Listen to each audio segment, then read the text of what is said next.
do you feel some relief in thinking, well, actually, all I've got to really do is direct people towards Jesus? 100%. Yeah, and I meditate on my powerlessness every day. I think it's really important. Don't convince yourself. I'm 55, so I probably got another 5 years of, high energy, mental clarity. But it's just a short window in your life where you have the accumulated experience and you paid off your debt or whatever, and you can still talk clearly. It's just a tiny window of time. 5 years in the sweep of history, you're nothing. Your grave will not be visited in 100 years. No one will remember your name. I just try to remind myself of this every single day. But my point earlier was there's something incredibly dangerous about standing up and saying, you want to know what a Christian looks like? Look at me. And I'm afraid of that. I'm so afraid of that. Why? One of the reasons that I have a lot of trouble going to church is all these Christian leaders are so flawed and so obviously fake. I can't deal with it. It freaks me out. Why is that? Because they're all under spiritual attack. That's why. They're under spiritual attack. Yes, they are. Everyone's like, well, why all these Christian ministers, famous Christian ministers have freaky sex lives? Well, why do you think? Because they're under spiritual attack. By the way, if they were working as house painters, they'd probably be happily married. But the second they stand up and say, I'm running your church, they're under spiritual attack. These pitfalls are sent their way. And that just freaks me out. In fact, my college roommate once told me that the second he became a minister, after his first sermon, this woman comes into his office and says, I've had all these marital problems, let's do counseling. And then she hits on him. And he's wise. And he said, I'm never doing that again. Because I know now that I've held myself up as, someone people can look to if they want to understand who Jesus is, I'm going to be under attack. And the purpose of those attacks will be to discredit God, Jesus. And I'm not going to do that. And so it's just, I don't know. I'm very, it makes me nervous. I like how Apostle Paul deals with it, with the thorn of just like right front and center. Yes. I'm a mess, man. That's right. I'm a That's mess. exactly Don't right. try and be like me. And I've had good practice in that. I love Plus, that. I've got the sex out of the way as a younger man. I put the hours in. I really did. I really that was my God. That was my God. First crack, heroin. I just wanted to, acknowledge your failings. Then people will know that you're honest because they will know. They will know, I don't think I'm better than you. I don't think I'm better than you. Never be a fraud. Boy, that's the greatest burden you can carry is pretending. You might like this, Tucker Carlson. This is like a book called The Mission of God by Joseph Bowie. He's a theologian and Christian apologist. I met him the other day. Firstly, this little phrase I reckon you'll like. He's talking about the sort of incremental increase of state power and what might be the agenda behind it. He says here, the new man God is the collective agency for organizing man's liberty and salvation. This collective divinity is a Nebuchadnezzar-sized idol that steadily lays claim to all the attributes of the God it has replaced. I liked this phrase, that it is laying claim to the attributes of the God it has replaced. Some time ago, I thought about omniscience, omnipotence, like what is the aim of this creature that we're confronting? What does it want? It wants to destroy us. And then you're like, this is like a passage out of 1984, but the lead into it's pretty nice. Only power for the sake of power is expressed when man usurps the prerogatives of God. Orwell has the character O'Brien declare in a noted passage, power is inflicting pain and humiliation. Power is in tearing human minds to pieces and putting them together again in new shapes of your own choosing. Do you begin to see then what kind of world we are creating? Is the exact opposite of the stupid hedonistic utopias that the old reformers imagined. A world of fear and treachery and torment, a world of trampling and being trampled on, a world which will grow not less but more merciless as it refines itself. Yes. Progress in our world will be progress towards more pain. Already we are breaking down the habits of thought which have survived from before the revolution. We have cut the links between child and parent, between man and man, between man and woman. No one dares trust a wife or a child or a friend any longer. But in the future there will be no wives, no friends. Children will be taken from their mothers at birth as one takes eggs from a hen. The sex instinct will be eradicated. Procreation will be an annual formality like the renewal of a ration card. There will be no loyalty except loyalty toward the party. There will be no love except the love of Big Brother. There will be no art, no literature, no science. When we are omnipotent, we shall have no more need of science. There will be no distinction between beauty and ugliness. Who There wrote will- this? Orwell.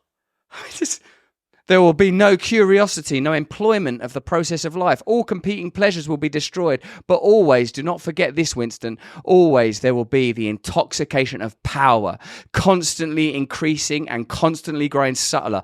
Always, at every moment, there will be the thrill of victory, the sensation of trampling on the enemy who is helpless. If you want a picture of the future, and now the famous bit, imagine a boot stamping on a human face forever. So that's from 1984, which I've read, obviously. Yeah. I don't remember I. how beautifully written that is, how perfect that is. The breaking of those bonds. But that's just that right there, written.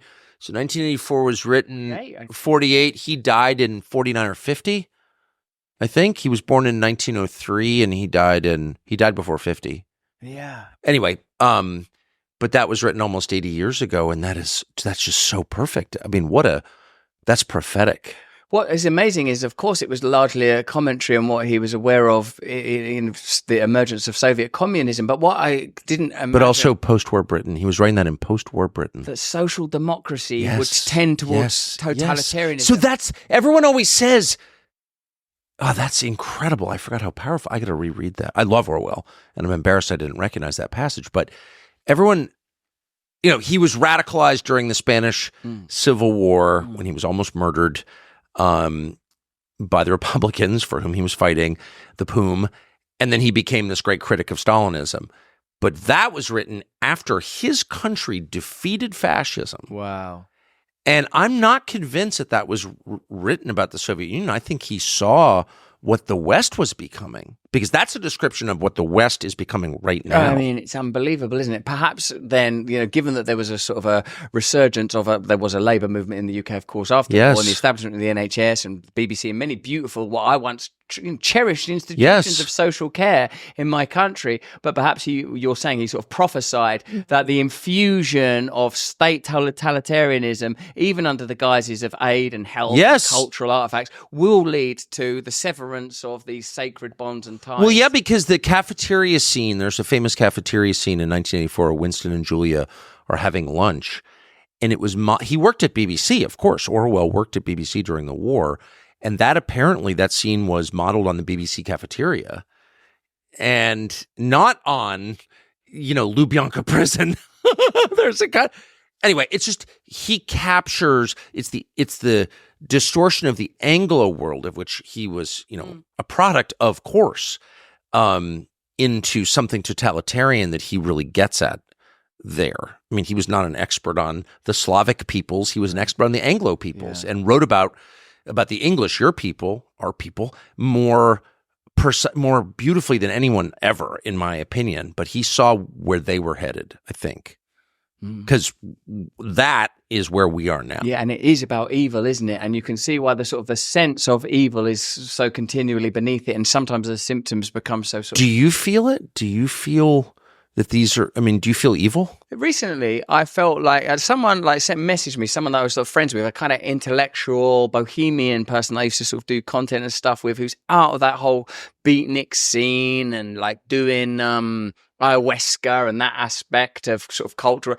Anyway, I'm disgusted by what you've become. He sent me this message full of invective and loathing, and I thought wow, what? And I saw for a moment. What does he say you become? Well, I guess a Christian, a person. So you're trying to start wars and enslave people? But this is a person who uses his sort of intellectual kind It's so crazy. Okay, the guy who is against killing, who's for personal autonomy, he's not the problem. And if you think he is the problem, listen to yourself. Pause. Listen to yourself. What are you so mad about? The guy's trying to stop a war? Why does that make you angry? Maybe you're serving the wrong master. Right? I mean, what? What do you want? These are actually snacks that are available from Rumble. Rumble make these snacks, you see. This is a brand called Positive. It's a pet food brand that Rumble have. But also they have a pet insurance that is an affiliate to it. You know, like dogs can go from very high energy to being sick in an instant. And you know, it's like if you have to call a vet, like when they're out of hours. It's a terrible way to manage your dog's health. Not to mention it can be very stressful for you. So there's this emergency pet kit that you can get from Positive Health, which contains critical medications and supplies that can keep you out of vets and maybe even save your dog's life. So if you want to use it, go to Positive, that's spelled like P-A-W, positive.com/brand. That's Positive, P-A-W-S, itive.com/brand, and get your pet emergency kit that's got critical meds in it like activated charcoal and styptic powder, and you can get 15% off using the code BRAND today. Go to positive.com/brand and use the code BRAND to get 15% off. I like these Rumble connected organizations because they've been so supportive. Good boy. So supportive to our channel. It's great to give a little bit back. There it is.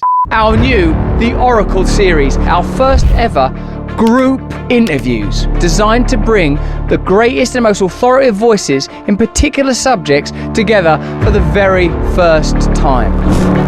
Robert Malone, Dr. Pierre Corey, and Steve Kirsch. What we've experienced is a globally deployed psychological bioterrorism playbook. It's well developed. And then I started to see just global propaganda directed at essentially distorting, dismissing, and suppressing the evidence of efficacy. And I saw it as a crime. And at that point, I knew that this was not just a coincidence.